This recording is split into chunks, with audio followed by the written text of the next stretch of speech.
घने जंगल के एक छोर पर बसा था एक सुंदर सा गांव अजबगढ़। उसी गांव में रहता था योगेश।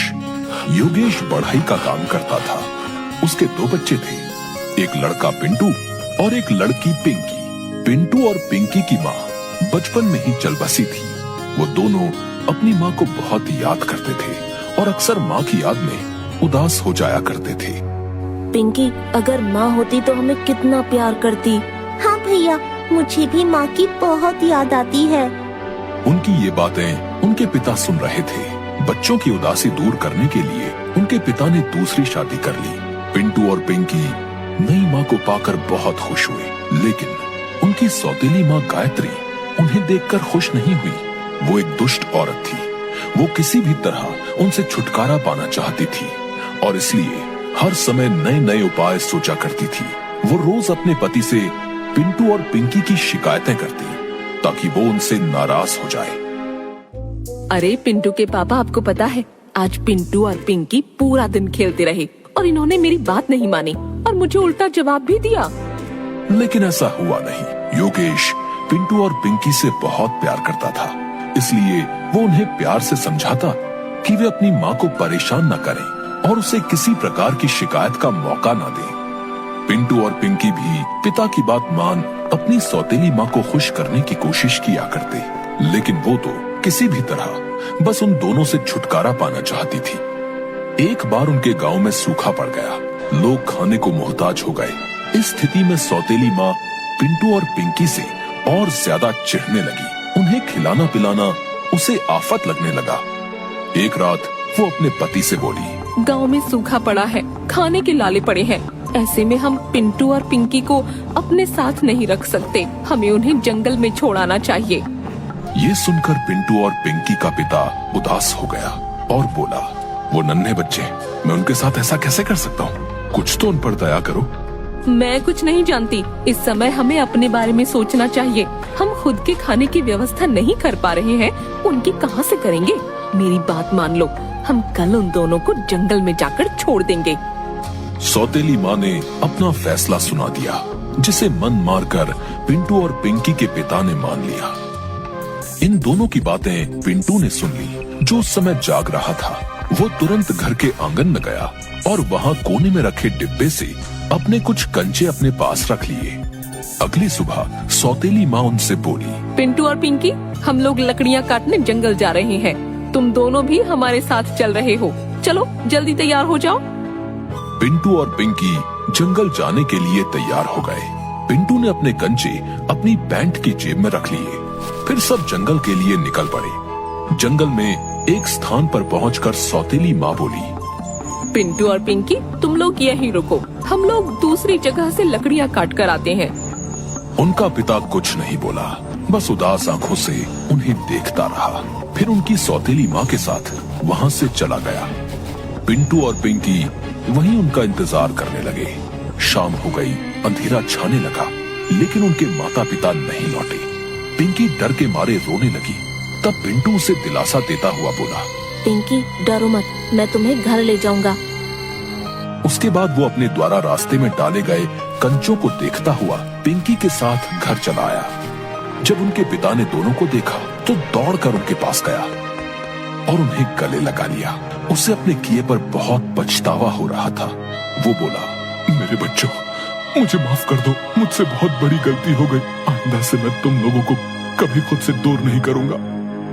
पिंटू और पिंकी को वापस घर आया देख सौतेली माँ नाराज हो गई। वो दूसरे मौके का इंतजार करने लगी। कुछ दिनों बाद जब उसका पति किसी काम से शहर गया तो वो पिंटू और पिंकी के पास जाकर बोली, चलो आज लकड़ियाँ काटने जंगल चलते हैं। पिंटू अपनी माँ की चाल समझ गया, लेकिन उस समय उसे कंचे उठाने का मौका नहीं मिल पाया।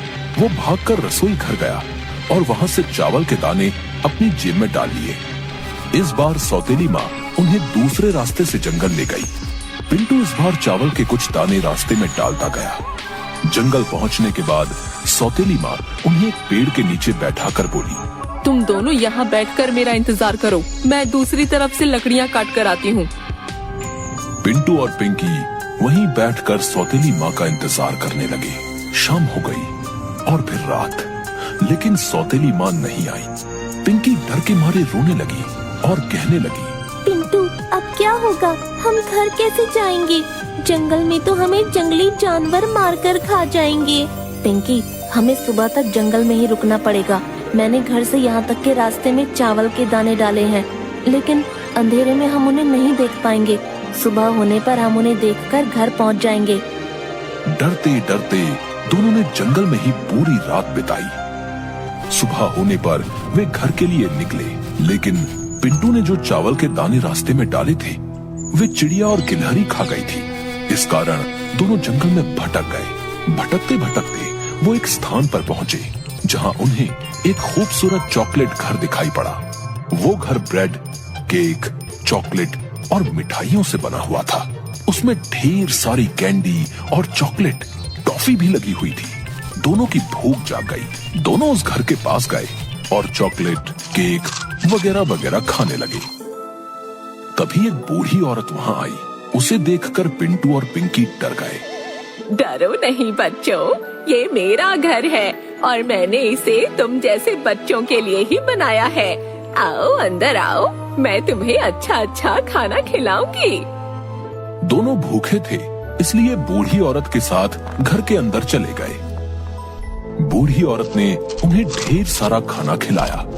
खाना खाकर पिंटू और पिंकी बहुत खुश हुए। उन्होंने बूढ़ी औरत का धन्यवाद किया और उसे अपने साथ घटी सारी घटना बता दी। उन्होंने उसे बताया कि वो अपने घर का रास्ता भूल गए हैं और वे जंगल में भटक गए हैं। उन्होंने बूढ़ी औरत से पूछा, क्या आप हमें हमारे घर पहुंचा देंगी? ये सुनकर बूढ़ी औरत जोर जोर से हंसने लगी। अब तुम लोग यहाँ से कहीं नहीं जा सकते, तुम्हें यहीं रहना होगा। मैं तुम दोनों को खाकर अपनी भूख मिटाऊंगी। दरअसल वो बूढ़ी औरत एक चुड़ैल थी जो बच्चों को मार कर खाया करती थी। ब्रेड, केक, मिठाइयों वाला घर उसने बच्चों को आकर्षित करने के लिए ही बनाया था। उसने पिंटू को एक पिंजरे में कैद कर लिया और बोली, लड़के तू इस पिंजरे में बंद रहे, जब मोटा ताजा हो जाएगा तब तुझे खाऊंगी। पिंकी को उसने घर के काम में लगा दिया। पिंटू और पिंकी डर में जीने लगे। वो दोनों वहाँ से बाहर निकलने का उपाय भी सोचते रहते थे।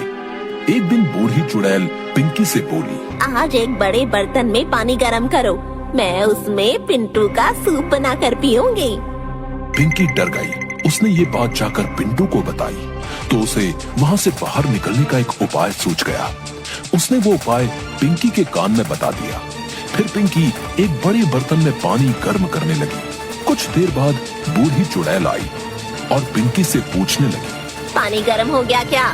मैं इतनी छोटी सी हूँ और ये बर्तन इतना बड़ा, मैं इसमें झांक कर कैसे देखूं? आप खुद ही देख लो ना।